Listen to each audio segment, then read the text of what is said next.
Je suis ressortie, outrée. Mais pas pour le manque de qualité de vidéo, parce que la vidéo, elle est top.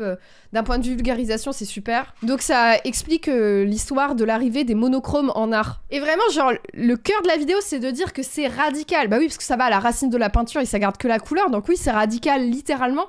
Mais c'est de la putain de radicalité bourgeoise. Ça m'a rendu ouf, en fait. C'est pas tant de la provocation. C'est en fait ce truc d'aller toujours plus loin et de se distinguer des autres. Ils sont vraiment dans la distinction de Bourdieu, quoi. Et donc, en fait, il y a plein de gens qui font des œuvres, mais elles sont pas exposées. Elles marquent pas l'histoire.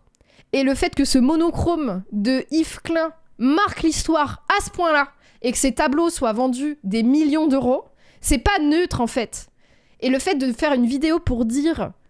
vous comprenez pas quand vous vous retrouvez face à ça, mais en fait, il y a quelque chose derrière, c'est pas neutre non plus. C'est présumé du fait que les œuvres qui sont dans les musées, qui sont faites par ces bourgeois-là, ils ont un sens particulier, ils ont un intérêt, et le tableau de ta tante, de ta grand-mère que tu retrouves en vidant la maison parce qu'elle vient de décéder, elle a un sens pour toi, parce que c'est quelqu'un dont t'es proche, mais ce n'est pas de l'art. Vous voyez ce que je veux dire ?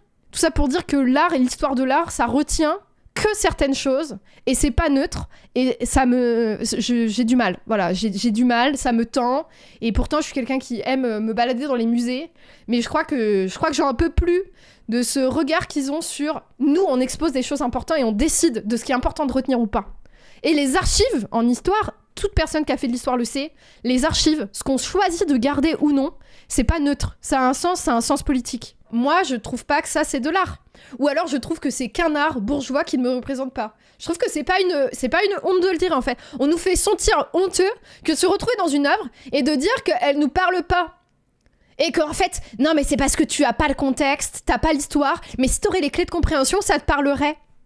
Ben non, en fait, peut-être que ça me révulse, et peut-être que même ça me révulse que certaines œuvres que moi je considère comme de l'art ne soient jamais montrées, ne soient pas diffusées, n'existent pas en dehors de cercles extrêmement fermés, mais parce qu'on les réduit au silence et on les invisibilise. Peut-être que, tu vois, ça me tend en fait, ça me tend.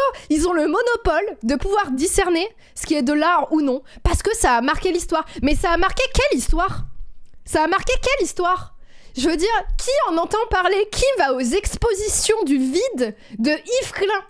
Vous êtes invité, vous, à ça ? Bien sûr que non, en fait.